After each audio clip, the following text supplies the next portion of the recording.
The crack of a whip echoed through the dusty streets of Silver Creek, drowning out the terrified cries of the young woman tied to the post in the town square. Zara Anderson stood tall despite the lashes tearing at her back, her jaw set in stubborn defiance even as tears streamed down her dirt-smudged face. The year was 1875, and in this unforgiving corner of the Arizona Territory, speaking against the town's most powerful man had consequences that were being etched into her flesh, one lash at a time. Quinn Adams watched from the edge of the crowd, his hand tightening around the worn handle of his revolver as another lash fell. He had ridden into town less than an hour ago, seeking nothing more than a hot meal and a place to rest before continuing north. Instead, he found himself witnessing a public whipping, his stomach churning with each crack of leather against skin. "That's enough," the sheriff's voice carried across the square, but the man wielding the whip, a brute with shoulders as wide as an ox, merely smiled and raised his arm again.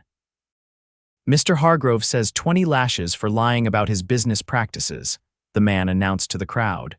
"We're only at 15. Quinn stepped forward before he could think better of it. "The lady looks about done," he said, his voice carrying the quiet authority of a man who rarely needed to raise it. "I reckon 15's enough to make whatever point you're trying to make." The whip wielder turned, his face twisted in a sneer. "And who might you be, stranger?" "Just passing through," Quinn replied, taking another step forward. The crowd parted around him like water around a stone. "But I don't much care for seeing women whipped in public squares. Seems uncivilized, even for a place like this." "This ain't your business, cowboy." The man spat on the ground. "Mr. Hargrove runs this town, and the girl spoke lies about his mining operations. Said he was cheating the workers, poisoning the creek. Can't have that kind of talk spreading." Quinn's eyes flicked to the woman at the post. Despite her condition, her eyes met his with a fierce intelligence that took him by surprise. There was no defeat there, only banked fury waiting for the right moment to blaze. Maybe what she said wasn't lies. Quinn's hand hadn't moved from his revolver. Maybe that's why Hargrove is so desperate to shut her up. A tense silence fell over the square. The sheriff, a thin man with nervous eyes, stepped forward. "Now see here, mister, we don't want trouble. This is town business. Seems like bad business to me." Quinn moved closer to the post, noting how the crowd shifted uneasily. No one wanted to be caught in crossfire if this turned ugly. "I'll give you a choice. Cut her down now, or we'll see who's faster, you with that whip or me with this gun." The brute hesitated, looking toward a well-dressed man at the edge of the crowd who could only be Hargrove himself. The man gave a slight nod, and the whip wielder grinned. "Your funeral, stranger." The whip hissed through the air, but this time it wasn't aimed at the woman. Quinn drew and fired in one fluid motion, the bullet slicing through the leather strap midair. Before anyone could react, he fired again, the second bullet kicking up dirt at the brute's feet. "Next one won't miss," Quinn said calmly, the smoking barrel of his Colt pointed steadily at the man's chest. "Drop what's left of that whip." The severed leather strap fell to the dust. Quinn moved to the post, keeping his gun trained on the stunned crowd as he used his free hand to cut the woman's bonds with his knife. "Can you stand?" he asked quietly. She nodded, though her legs trembled visibly. "Yes. Good, we're leaving." "You can't just," the sheriff began, but fell silent when Quinn's gaze shifted to him. "I can and I am. Anyone who follows us will get acquainted with the business end of my gun." Quinn guided the woman toward his horse at the hitching post. "Which way to the doctor?" "No doctor," she whispered, her voice strained but determined. "They're all in Hargrove's pocket. My cabin 3 miles north along the creek." Quinn helped her onto his horse, noticing how she bit her lip to keep from crying out as the movement pulled at her wounded back. He swung up behind her, careful to give her space. "This isn't over, Adams," Hargrove called out, stepping forward at last. "I know you're kind, drifter, no-account cowboy. You've just made an enemy you can't afford." Quinn tipped his hat, a gesture of mockery rather than respect. "Wouldn't be the first time." He turned his horse and rode north, out of town, the woman's body tense against him. They rode in silence for a time, the only sounds the steady clip-clop of the horse's hooves and the woman's carefully controlled breathing. Quinn could feel the warm wetness of blood seeping through his shirt where her back occasionally pressed against his chest. "I'm Quinn," he said finally. "Quinn Adams." "Zara Anderson," she replied, her voice steadier now that they were away from town. "You shouldn't have interfered. Now Hargrove will come after you too. Wouldn't be much of a man if I stood by watching a woman get whipped. Most men in Silver Creek did exactly that," she said bitterly. Quinn had no answer for that. They continued in silence until they reached a small cabin nestled against the pines, a stream gurgling nearby. It was simple but well built, with a small corral to one side and a vegetable garden out front. He helped her dismount, pretending not to notice when she had to lean against the horse for support.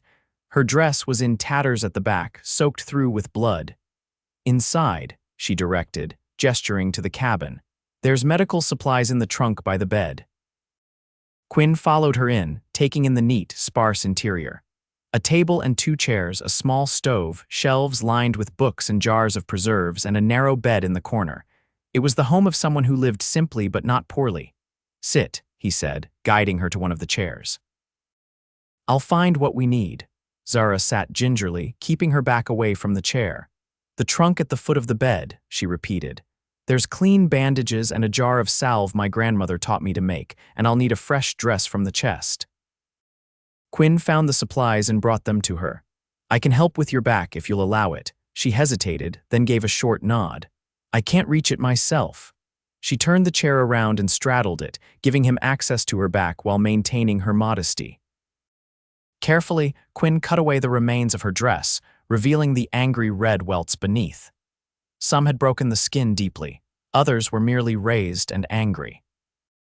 He worked in silence, cleaning each wound with water from the pitcher on the table, then applying the salve, a fragrant mixture that smelled of herbs and honey. "This is good medicine," he commented as he worked. "My grandmother was half Apache. She knew which plants heal." Zara's voice was strained but composed. The settlers called her a witch, but they came to her when the town doctor's remedies failed. Quinn's hands were gentle as he bandaged her back. "And what did you say that was worth 20 lashes? Zara's shoulders stiffened. "The truth. Hargrove's mining operation is using mercury to extract gold from the ore. It's running into the creek, poisoning the water. 3 children have died in the past month. Livestock, too. When I brought proof to the town meeting, Hargrove called me a liar and a troublemaker. Said I was trying to ruin honest businesses. And the townsfolk believed him over you. Hargrove owns the bank. Half the men in town owe him money or work for his mines. The other half are too scared to speak up." Her voice broke slightly. "Even the sheriff just stood there while they dragged me to the post." Quinn finished bandaging her back and handed her the clean dress he'd retrieved. "I'll step outside while you change." While Zara dressed, Quinn tended to his horse and surveyed the area around the cabin. It was a good location, defensible, with clear sightlines to the approach road, the stream providing water and the woods offering cover and game. But it was also isolated. If Hargrove sent men after her, she'd be alone. When he returned to the cabin, Zara was seated at the table, a mug of coffee in front of her and another waiting for him. "Why did you help me?" she asked as he sat down across from her. Quinn sipped the coffee, grateful for its warmth and bitterness. "Like I said, couldn't stand by." "That's not an answer." Her green eyes were steady on his, demanding truth. "Men pass through Silver Creek every day. None of them have ever interfered with Hargrove's business. Maybe they should have." Quinn set down his mug. "My pa taught me there's only 2 things a man has in this world that matter: his word and his willingness to stand up when something ain't right. Everything else can be taken away." Zara studied him, as if weighing the truth of his words. "You broke Hargrove's whip, shot it clean in half." "Lucky shot." "I don't believe in luck, Mr. Adams. Just Quinn is fine." "Quinn, then." She leaned forward slightly, wincing at the movement. "Hargrove won't let this go. He'll send men after me. After you too now." "Probably," Quinn agreed. "But I reckon we've got some time before they come. Hargrove will want to plan, make sure he comes out looking righteous when he does it. So what do we do? First, you rest. Those wounds need time to heal." Quinn looked around the cabin. "Then we gather your proof about the mercury poisoning and find someone who'll listen. The territorial governor, maybe." Zara shook her head. Hargrove's cousin is married to the governor's secretary. I tried writing letters. They never got a response. Then we find someone else. Newspapers, army. Someone, Quinn met her gaze. Unless you'd rather run, I could take you to California or north to Montana. Run, her eyes flashed with anger. This is my home, my grandmother's land. I won't be driven off because I spoke the truth. Quinn couldn't help but smile. Despite her injuries, despite the danger, Zara Anderson had more backbone than most men he'd known. Then we stay and fight. You don't have to stay. This isn't your battle. It is now. Quinn stood and walked to the window, checking the approach to the cabin. I made it mine when I drew on Hargrove's man. Besides, I've got nowhere pressing to be. Zara watched him, her expression unreadable. Why were you passing through Silver Creek? Quinn hesitated, then decided on honesty. I've been drifting for a while, 5 years, give or take. After the war, didn't feel right going home. Too much had changed, me most of all. You fought for the Union. Yes, madam, enlisted at 17, fought till Appomattox. Quinn didn't add more. The war wasn't something he spoke of often or easily. Zara seemed to understand. She rose carefully from the table. You can take the chair tonight, I need to lie down. I'll keep watch, Quinn assured her. Get some rest. As Zara settled onto her bed, lying on her stomach to protect her wounded back, Quinn positioned himself by the window with a clear view of the approach road. He checked his revolver and the Winchester rifle he'd taken from his saddle. This wasn't how he'd planned to spend his evening, but something about Zara Anderson and her defiance in the face of injustice had struck a chord in him. He'd seen too many bullies in his life in the war, in the towns he'd passed through, in the cattle camps where he'd worked. Sometimes a man had to take a stand. As darkness fell over the cabin, Quinn settled in for a long night. In the quiet, he could hear Zara's breathing gradually even out as she fell into exhausted sleep. Outside, an owl called, and somewhere in the distance, a coyote answered. For the first time in years, Quinn Adams felt like he was exactly where he needed to be. The next morning dawned clear and cool. Quinn, who had dozed in the chair by the window, woke fully alert at the first light. He checked outside. Nothing moved on the approach to the cabin except a family of deer grazing in the misty field behind him. Zara stirred with a muffled groan. He turned to see her struggling to sit up, her face pale with pain. Easy, he said, moving to help her. Those wounds need time. Time is something we don't have, she replied, but accepted his assistance in sitting up. Hargrove won't wait long. Quinn brought her water and helped her change her bandages. The wounds looked angry and red, but the salve seemed to be doing its work. There was no sign of festering. Once she was settled at the table with a cup of tea, Quinn went outside to hunt for their breakfast. He returned an hour later with 2 rabbits he'd snared in the woods. Zara had managed to build up the fire and had a pot of beans warming. You're handy with snares, she commented as he skinned the rabbits outside. Learned from necessity. After the war, there wasn't much work for a soldier with no home to go back to, lived off the land more often than not. They ate in companionable silence, and afterward, Zara insisted on showing Quinn what she'd discovered about the mining operation.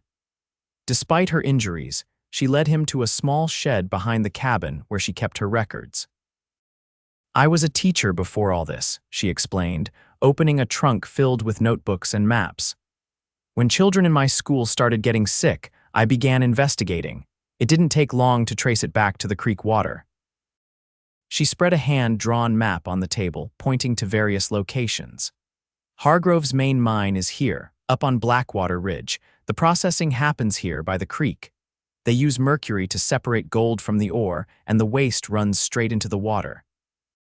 I've taken samples, documented the dead fish, recorded the illnesses. Quinn studied her work, impressed by its thoroughness. This is solid evidence. Why didn't the townspeople listen? Fear, greed. Zara's voice was bitter. The mine provides most of the jobs in Silver Creek. People don't want to believe their livelihoods are poisoning their children. And the law, Sheriff Morris owes Hargrove for bailing out his gambling debts. The circuit judge hasn't been through in months. She sighed, wincing as the movement pulled at her wounds. I tried working through proper channels, wrote to the territorial officials, collected signatures for a petition. Nothing helped. Quinn examined a jar containing water samples. So you spoke out publicly at the town meeting 3 days ago. I brought my evidence, samples of the contaminated water, records of the dead livestock and sick children. Her voice grew quieter. I even brought Tommy Morris, the sheriff's own nephew who's been coughing blood since swimming in the creek last month. And Hargrove called you a liar. Worse than that. He said I poisoned the samples myself to frame him, said I was trying to drive out honest business because I'm part Indian and hate progress. Her hands clenched into fists. When people started listening to me anyway, he had his men drag me to the post. Quinn was silent for a long moment, thinking, we need to get your evidence to someone with authority who can't be bought, and we need to protect you until then. The territorial marshal might help, Zara suggested. Marshal Reynolds has no love for Hargrove. But his office is in Tucson, 4 days' ride from here. Then one of us needs to go to Tucson. Us, Zara raised an eyebrow. You're planning to stay involved in this mess, Quinn met her gaze steadily. I'm already involved, and I don't leave a job half done. Before Zara could respond, the sound of approaching horses reached them. Quinn moved to the window, rifle ready. 3 riders, he reported, watching as the men approached the cabin. Not Hargrove's men, I don't think. One looks like a miner, the others. Probably from the Henderson farm, Zara said, joining him at the window. That's Joseph Henderson and his son Will. The other man is Diego Fuentes, he works in the assay office. Quinn kept his rifle ready as the men dismounted and approached the cabin. Joseph Henderson was an older man with a weathered face and calloused hands. Will, his son, looked to be in his early 20s. Diego was a compact man with intelligent eyes who moved with cautious dignity. Miss Anderson, Henderson called out. We heard what happened in town. Came to see if you're all right. Zara opened the door, standing tall despite her injuries. I'm alive, Mr. Henderson. The men removed their hats as they saw her condition. Will's face darkened with anger. Hargrove's gone too far this time. He's been going too far for years, Diego said quietly. But whipping a woman in public, people are talking, even those who usually support him. Are they talking enough to stand up to him? Quinn asked, joining Zara at the door. Henderson eyed Quinn warily. You're the stranger who intervened. Shot the whip right out of Tate's hand, they say. Quinn Adams, he introduced himself, just passing through. Well, Mr. Adams, thanks for what you did. Not many would stand against Hargrove. Henderson turned back to Zara. We came to warn you. Hargrove's offering $500 to anyone who brings you back to town, says you need to face justice for your lies and slander. And for assaulting his man, Will added. Though how defending yourself against a whipping counts as assault, I don't know. Zara's face paled, but her voice remained steady. So he means to finish what he started. Worse, Diego said grimly. Word is he plans to make an example of you, a hanging. Quinn's hand tightened on his rifle. He can't just hang someone without a trial. He can if he convinces enough people she deserved it, Henderson replied. And there's plenty in town willing to believe whatever Hargrove tells them, especially with money involved. Have you seen what's happening to the creek? Zara asked them. The sickness, the dead animals. The 3 men exchanged glances. My youngest has been sick for weeks, Henderson admitted. Doctor says it's just a fever, but... He trailed off, then straightened his shoulders. That's the other reason we came. Some of us have been talking. We believe you, Miss Anderson. We want to help. For the first time since Quinn had met her, Zara's expression softened with hope. How many feel this way? Maybe a dozen families so far, Will said. Not enough to stand against Hargrove openly, but enough to help you get your evidence to someone who can do something. The territorial marshal, Diego suggested. Reynolds is a fair man. If he sees your evidence, he'll investigate no matter what pressure Hargrove tries to apply. Quinn nodded. That's what we were thinking, but Zara's in no condition to travel to Tucson right now. I could take the evidence, Will offered quickly, but Zara shook her head. The samples need to be explained properly. The records need context. She looked at Quinn. I need to go myself once my back heals enough to ride. Hargrove won't wait that long, Henderson warned. He's already got men watching the roads. By tomorrow, they'll probably work up the courage to come out here. Quinn made a decision. Then we need to move. Not to Tucson, not yet. Somewhere safe where Zara can heal and we can plan our next step. My brother has a place in the high country, Diego offered. 2 days' ride from here, very isolated, he'd take you in. Zara looked torn. I don't want to put others at risk.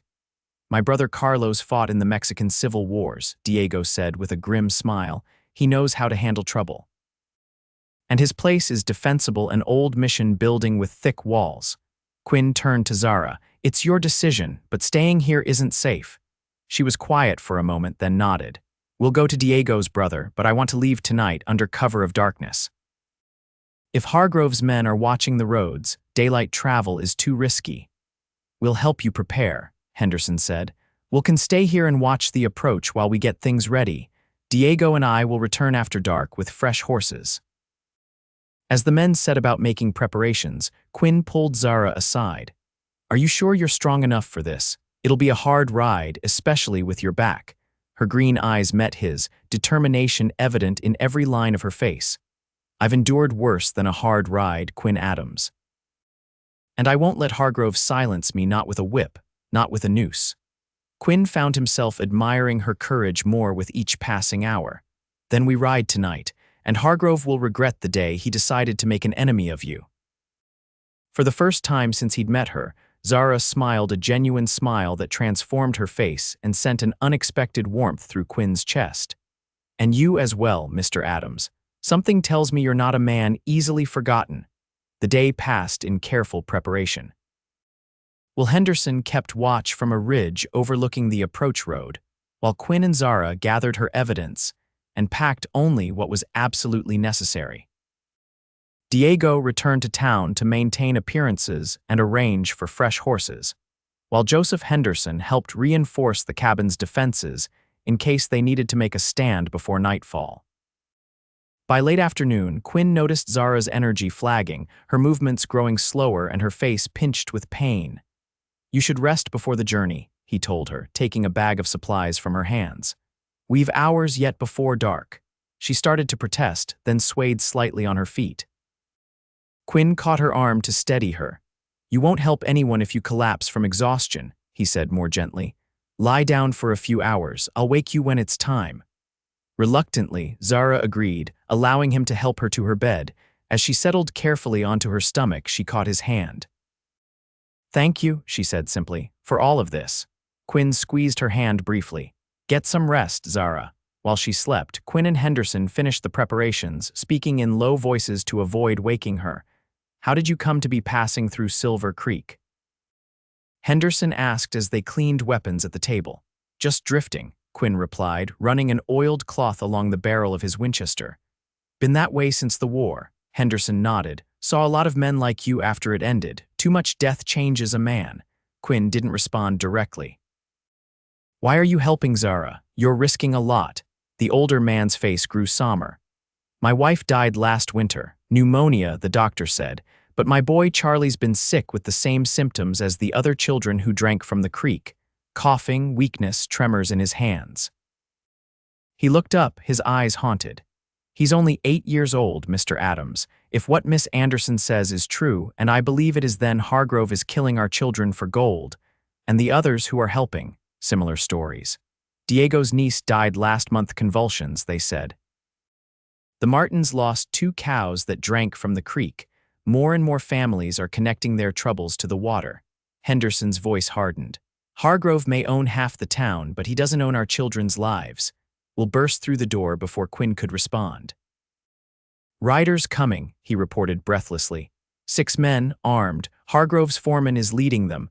Quinn was on his feet instantly. How long? 10 minutes, maybe less. They're taking their time like they're not worried about surprising us. Henderson checked his shotgun. They outnumber us. Might be best to slip away now while we still can. Quinn shook his head.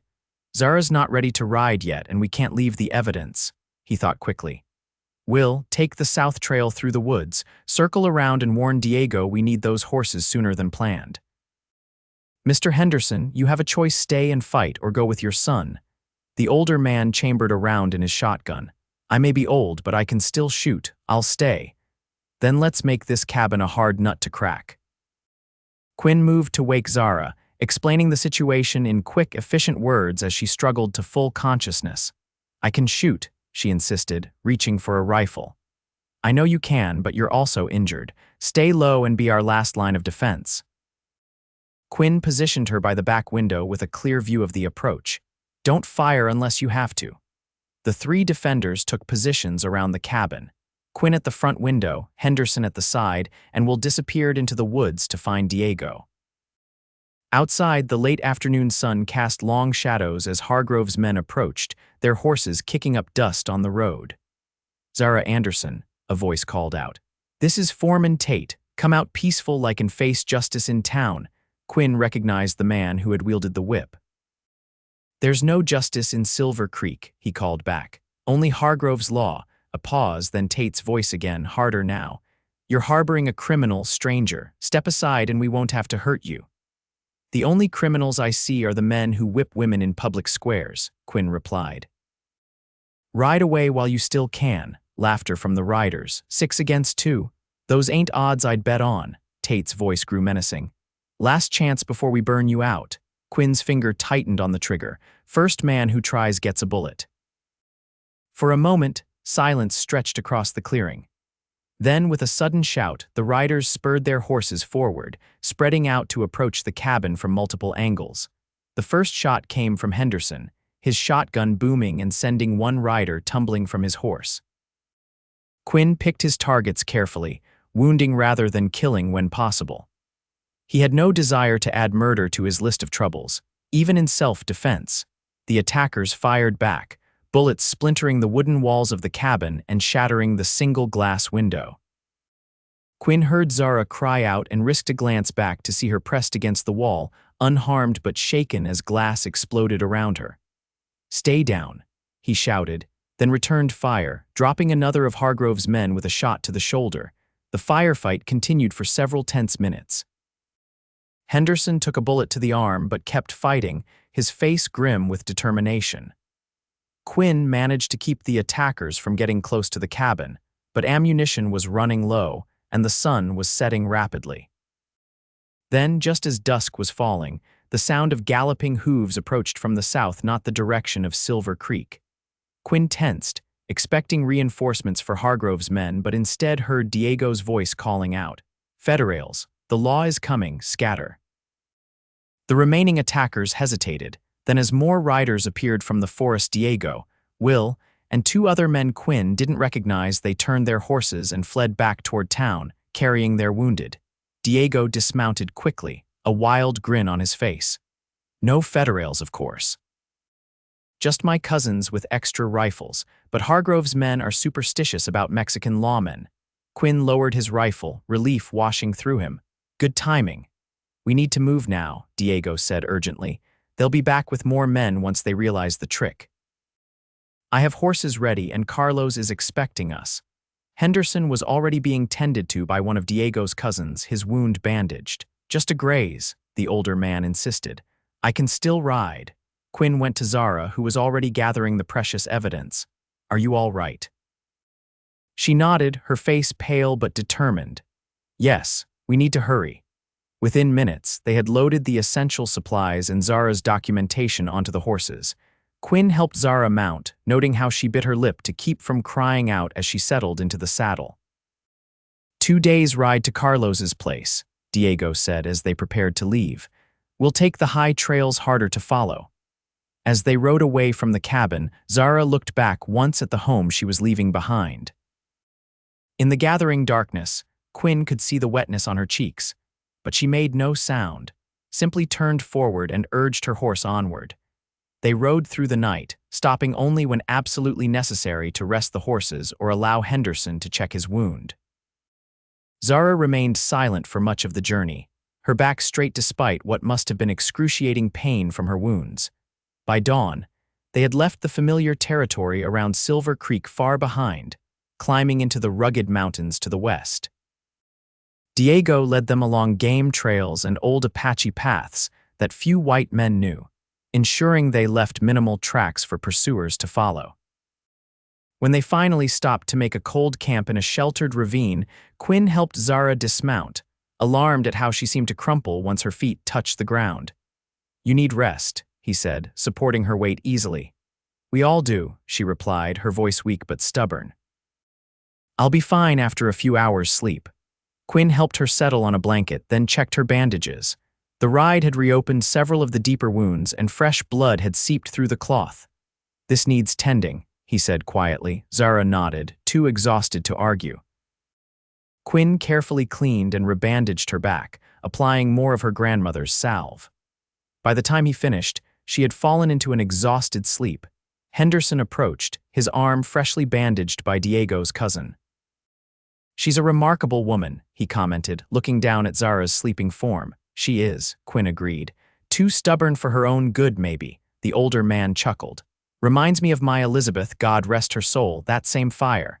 He studied Quinn with shrewd eyes. "You plan to see this through?"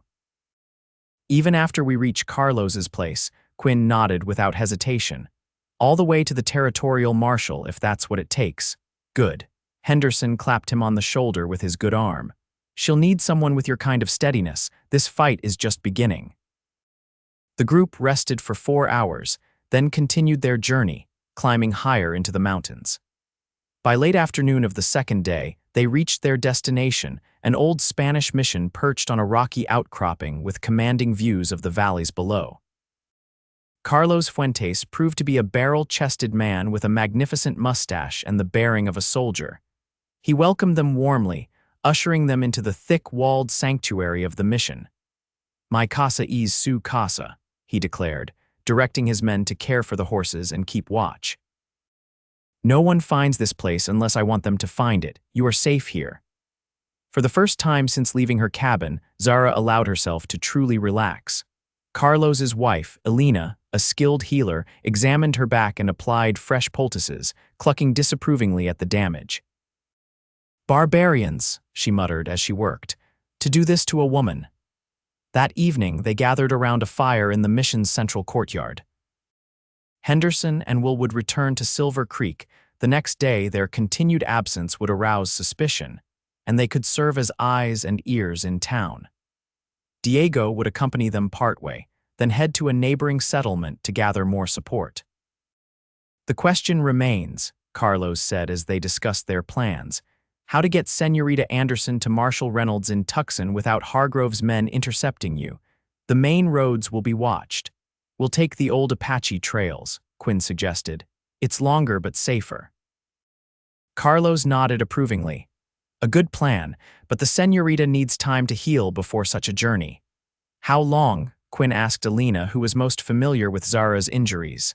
"At least a week," the woman replied. "Preferably 2. The wounds are deep, and there is risk of fever if she pushes too hard." Zara started to protest, but Quinn silenced her with a look. 2 weeks, he said firmly. "We use that time to rest, plan, and send word to allies. If Henderson and the others can gather more evidence while we're here, all the better."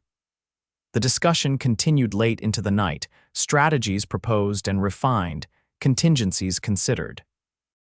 Throughout it all, Quinn noticed Zara growing quieter, her face drawn with exhaustion despite her clear desire to participate. When the others finally retired for the night, Quinn found himself alone with Zara in the courtyard. She sat gazing into the dying embers of the fire, her expression distant. "You should rest," he said, sitting beside her. "I keep thinking about the children in Silver Creek," she replied softly. "Every day we delay, more of them drink that poisoned water." Quinn was silent for a moment. "I understand the urgency, but you can't help them if you don't heal." "I know." She turned to look at him directly. "Why are you still here, Quinn? This isn't your fight." "It became my fight when I shot that whip from Tate's hand," he replied, "but it's more than that now." "What do you mean?" Quinn considered his words carefully. "I've been drifting a long time, moving from place to place, taking odd jobs, never staying anywhere long enough to form attachments. It's a lonely life. And yet you chose it. After the war, it seemed easier, safer." Quinn poked at the fire with a stick, watching sparks rise into the night air. "But seeing you stand up for what's right, seeing people like Henderson risk everything to help you, it reminds me there are things worth fighting for, worth staying for." Zara was quiet for a long moment. "I'm not sure Silver Creek is worth staying for. Even if we succeed, even if Hargrove is brought to justice, there will always be those who remember me as the troublemaker, the half-breed who tried to ruin the town." "Then we'll go elsewhere," Quinn said simply. once this is finished. She looked at him, surprise evident in her eyes. Quinn met her gaze steadily. If you'd want that. A small smile curved her lips. I hardly know you, Quinn Adams. You know the important parts, he replied, and we have time to learn the rest. Zara reached out hesitantly and touched his hand. Yes, I suppose we do. The 2 weeks at Carlos's mission passed more quickly than Quinn had anticipated. Zara's back healed steadily under Alina's care, and her strength returned day by day. Quinn spent the time helping Carlos maintain the mission's defenses, hunting for fresh meat, and learning the mountain trails they would need to travel to reach Tucson. News arrived periodically from Silver Creek. Henderson sent word that Hargrove was in a rage, offering increasing rewards for information on Zara's whereabouts. But there was good news. 2 more families were speaking out about illnesses they believed were connected to the creek water. The town was slowly dividing, with a growing faction questioning Hargrove's mining practices. On the 12th day of their stay, Diego returned with troubling information. Hargrove has hired professional gunmen, he reported grimly. 3 men from Texas with bad reputations. They're not just watching the roads to Tucson now, they're hunting actively, questioning people in every settlement within 50 miles. Quinn absorbed this news with a frown. We need to move sooner than planned. Zara's back is healing well, Alina offered. She could travel now with care. There's more, Diego continued. Henderson sent word that Hargrove is preparing to expand the mining operation. New equipment arrived yesterday. They're planning to increase production, which means more mercury, more poison. Zara's face hardened with resolve. Then we leave tomorrow. Every day we delay means more people at risk. Carlos studied the crude map spread on the table. The direct route to Tucson is too dangerous now, but there is another way. His finger traced a winding path through the mountains, the old smuggler's trail. Very difficult terrain, but it emerges only 20 miles north of Tucson. Few know of it. How long? Quinn asked. 4 days, perhaps 5. You will need a guide. Carlos stroked his mustache thoughtfully. My nephew Ramon knows the way. He will take you. That night, as they made final preparations for the journey, Quinn found Zara outside, gazing at the stars. Her back was healing well, the angry red welts fading to pink scars that would, in time, fade further. Nervous about tomorrow? He asked, joining her. Not nervous, determined. She turned to him. I've been thinking about what happens after, if we succeed, if Hargrove is brought to justice. And I won't go back to Silver Creek, she said firmly. Too many bad memories, but I don't want to just drift aimlessly either. Quinn heard the unspoken question. I meant what I said before. When this is over, we could find someplace new, together. Zara stepped closer to him. You hardly know me, Quinn Adams. I know enough, he replied softly. I know you're brave and stubborn and willing to risk everything for what's right. I know you're the kind of person I'd be proud to build a life with. In the moonlight, her eyes shimmered with emotions too complex to name. And if I said I might feel the same way, Quinn reached out slowly, giving her time to pull away if she wished, and brushed a strand of hair from her face. Then I'd say we have something to look forward to after Tucson. Zara leaned into his touch, her hand coming up to cover his. I think we do. The journey to Tucson was every bit as difficult as Carlos had warned. The smuggler's trail wound through narrow mountain passes, across treacherous scree slopes, and through dense pine forests. Ramon proved an excellent guide, finding hidden water sources and game trails that shaved precious hours from their journey. On the afternoon of the 4th day, they stopped to rest in a sheltered canyon. Their horses were exhausted, and Zara, despite her determination, was clearly struggling with the pace. Quinn had noticed her growing paler throughout the day, though she never complained. We'll camp here tonight, he decided, overriding her protests. Tucson is less than a day's ride now. We'll arrive fresher if we rest. Ramon nodded agreement. Wise decision. The last stretch of trail is the most difficult. Better to tackle it with daylight and rested horses. As Quinn helped Zara from her horse, he was alarmed to feel her trembling. You're exhausted, he said quietly, so Ramon wouldn't hear. I'm fine, she insisted, but her legs buckled as soon as she tried to stand on her own. Quinn caught her easily. You're not fine, let me see your back. Too tired to argue, Zara allowed him to check her wounds. Several had reopened during the rough journey, though none were bleeding heavily. More concerning was the heat radiating from her skin. "You have a fever," Quinn said, his voice tight with worry. "Why didn't you say something?" "Because we need to reach Tucson," she replied stubbornly. "My discomfort doesn't matter compared to the children being poisoned." Quinn dampened a cloth with cool water from their canteen and placed it on her forehead. "Your life matters to me," her eyes softened at his words. "I'll be fine after a night's rest." "Really?" Quinn wasn't convinced, but he knew better than to argue further. Instead, he made her as comfortable as possible, prepared a medicinal tea with herbs Alina had provided, and insisted she eat something before sleeping. As night fell, Ramon took the first watch while Quinn sat beside Zara's sleeping form, periodically refreshing the cool cloth on her forehead. Her fever hadn't worsened, but it hadn't broken either. "You care deeply for her," Ramon observed quietly when he came to check on them. Quinn nodded, not bothering to deny it. "She's the bravest person I've ever met." "My uncle says you shot a whip from a man's hand to save her." Ramon's voice held respect. "That takes skill and conviction." "It was the right thing to do," Ramon smiled. "The right thing is not always the easy thing. Few men choose it when the cost is high." He glanced at Zara. "She is fortunate to have found such a man." "I'm the fortunate one," Quinn replied softly. By morning, Zara's fever had broken. She woke weak but clear-eyed, insisting she was well enough to continue the journey. Quinn remained concerned, but recognized the determination that had brought her this far wouldn't allow her to delay any longer. They reached the outskirts of Tucson late that afternoon. Ramon left them there, returning to the mountains with a promise to inform Carlos of their safe arrival.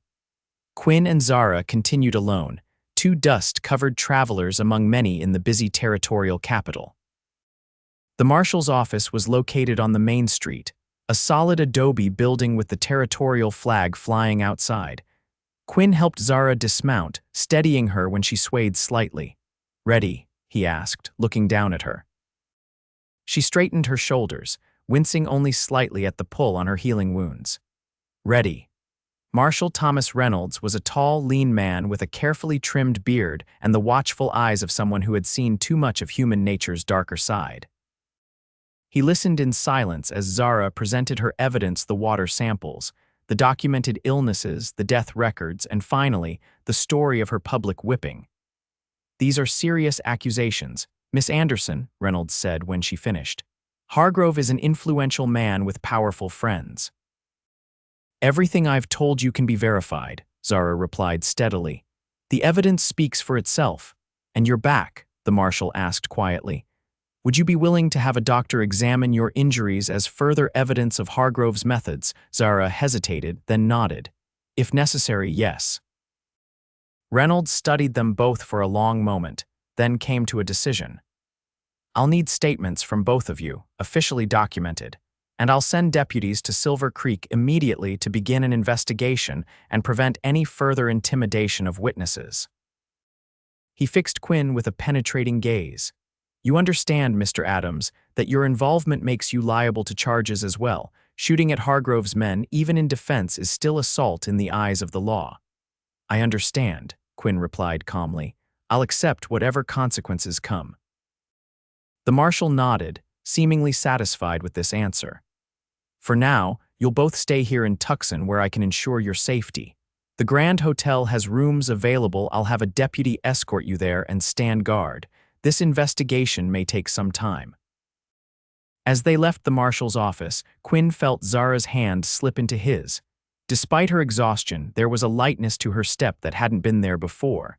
"He believed us," she said, wonder in her voice. After all this time, someone with authority actually listened. Quinn squeezed her hand gently. "Justice moves slowly, but it does move. Because people like you help push it forward," she replied, looking up at him with gratitude and something deeper that made his heart race. At the hotel, they were given adjacent rooms with a connecting door. The marshal's deputy took up position in the hallway, ensuring no one could reach them without official approval. After washing away the dust of their journey and changing into clean clothes provided by the hotel staff, Zara knocked on the connecting door. Quinn opened it to find her looking more herself than she had in days, her hair clean and loose around her shoulders, her face free of the strain of constant vigilance. "May I come in?" she asked. "Of course." He stepped aside, suddenly aware of how small the room seemed with both of them in it. Zara sat on the edge of the bed, smoothing the fabric of her borrowed dress. "I've been thinking about what happens next." Quinn leaned against the dresser, giving her space. "What do you want to happen next? Justice for Silver Creek. That's still the most important thing." She met his gaze steadily. "But after that, I meant what I said in the mountains. I don't want to go back, but I don't want to drift aimlessly either." "I've been thinking too," Quinn said quietly, "about settling somewhere, California maybe, or up in Colorado. Somewhere with clean water and good land." "Teaching," Zara said, a small smile forming. "I miss teaching. Any town would be lucky to have you as their school teacher." She rose and moved to stand before him. "And what about you, Quinn Adams? What would you do in this new place?" He considered the question. "Ranching, maybe. I know cattle, or law enforcement. Several towns have offered me positions over the years." "A ranch would be nice," she said softly. "Room to breathe, room to heal." Quinn reached out slowly, giving her time to step back if she wished. When she didn't, he gently tucked a strand of hair behind her ear. "Room for a future," Zara leaned into his touch. "Is that what you want, a future? With me?" "Yes," he said simply, "if you'll have me." Her answer came not in words, but in the way she closed the distance between them, rising on her toes to press her lips to his in a kiss that spoke of hope, of healing, of possibilities neither had dared imagine before this moment. When they finally parted, Zara remained in the circle of his arms, her head resting against his chest. "We hardly know each other," she murmured, though there was no real objection in her voice. Quinn smiled against her hair. "We know the important parts. We'll learn the rest together." The investigation into Hargrove's mining operation took 3 weeks. Marshal Reynolds personally led a team to Silver Creek, where they found exactly what Zara had documented: dangerous levels of mercury contamination in the creek, sickness spreading through the town, and a community divided by fear and money. Joseph Henderson and the other brave families who had supported Zara provided additional testimony. The evidence was overwhelming, and when faced with federal charges, several of Hargrove's employees turned on their employer, revealing years of deliberate contamination and covered-up deaths. Throughout the investigation, Quinn and Zara remained in Tucson under the marshal's protection. Their time together strengthened the bond that had formed in crisis, allowing them to discover the quieter, everyday aspects of each other's characters. Quinn learned that Zara loved poetry and could recite Wordsworth from memory. She discovered his unexpected talent for sketching and his patient way with children. When Marshal Reynolds finally returned to Tucson, he brought news that justified everything they had endured. "Hargrove has been arrested," he announced when they met in his office. "Federal charges of criminal negligence resulting in death, environmental contamination, witness intimidation, and assault. His mining operation has been shut down pending a full environmental assessment." Zara's eyes filled with tears of relief. "And the town, the people, the Army Corps of Engineers is bringing in specialists to clean the creek as much as possible. The territorial government has allocated emergency funds for medical care for those affected." Reynolds smiled slightly. "And several of Hargrove's men, including Foreman Tate, are facing charges for their role in your assault, Miss Anderson." "What about Quinn?" Zara asked, her hand finding his. "You mentioned possible charges." Reynolds shook his head. "The testimony from Henderson and the others makes it clear Mr. Adams acted in defense of a citizen being unlawfully assaulted. No charges will be filed against him." The marshal's eyes twinkled slightly. "In fact, I've had inquiries from several communities looking for a man with his particular skills. It seems the story of how he shot a whip from Tate's hand has traveled." Quinn squeezed Zara's hand. "Thank you, Marshal, but I have other plans." Outside the marshal's office, under the warm Arizona sun, Zara turned to Quinn with a questioning look. "Other plans?" He nodded, suddenly nervous in a way he hadn't been when facing Hargrove's men. "I've been making inquiries of my own. There's land for sale near Sacramento. Good water, fertile soil, room for a house, some cattle." He paused, gathering his courage. Room for a school eventually when the settlement grows. Understanding dawned in Zara's eyes. You're serious about this, about us. I've never been more serious about anything in my life. Quinn took both her hands in his. I love you, Zara Anderson. I think I started falling for you the moment I saw you standing tall at that whipping post, refusing to break. I want to build a life with you if you'll have me. Zara's smile was like sunrise breaking over the mountains. Yes, she said simply. Yes to all of it.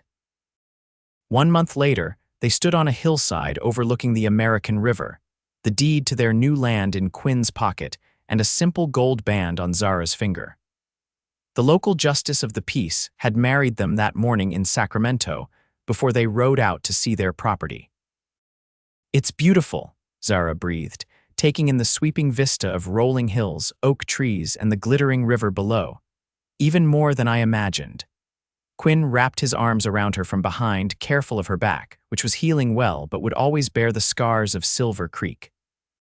Room to breathe, he murmured, echoing her words from Tucson. Room to heal. She leaned back against him, trusting him with her weight. Room for a future. They had received a letter from Henderson the week before. Silver Creek was changing. With Hargrove gone, the town was rebuilding itself. The mine remained closed, but other businesses were opening. A new doctor had arrived, specializing in treating mercury poisoning. Henderson's son, Charlie, was improving. Do you ever regret leaving? Quinn asked, curious rather than worried. Zara turned in his arms to face him. Never. Silver Creek was my past. This, she gestured to the land around them, then placed her hand over his heart. This is my future. As the sun began to set over their new home, painting the sky in shades of gold and crimson, Quinn bent to kiss his wife, marveling at how a single moment of choice, the decision to stand against injustice in a dusty town square, had changed both their lives forever. To new beginnings, he whispered against her lips. Zara smiled up at him, her eyes reflecting the same hope that filled his heart. To us. 5 years later, the Adams Ranch was thriving.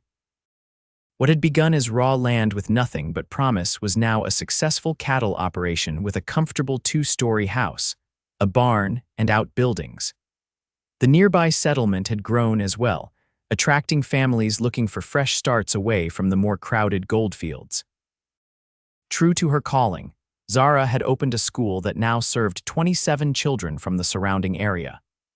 Her reputation as a fair but demanding teacher had spread, and families were known to move to the area specifically so their children could benefit from her instruction.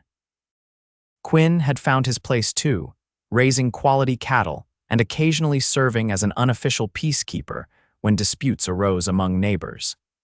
His steady judgment and unwavering fairness had earned him the respect of everyone in the growing community. On a warm spring afternoon, Quinn rode home from checking the northern pastures to find a familiar figure sitting on the front porch. Joseph Henderson, now gray-haired but still straight-backed and vital. Joseph. Quinn dismounted quickly, grinning at the unexpected visitor. What brings you all the way from Arizona? The older man stood to shake Quinn's hand warmly. Came to deliver some news in person. Thought you and Zara would want to hear it face to face. Zara's still at the school, should be home soon. Quinn led Henderson inside. Coffee, wouldn't say no. As Quinn prepared the coffee, Henderson filled him in on news from Silver Creek. The town had recovered from Hargrove's influence, finding new economic foundations beyond mining.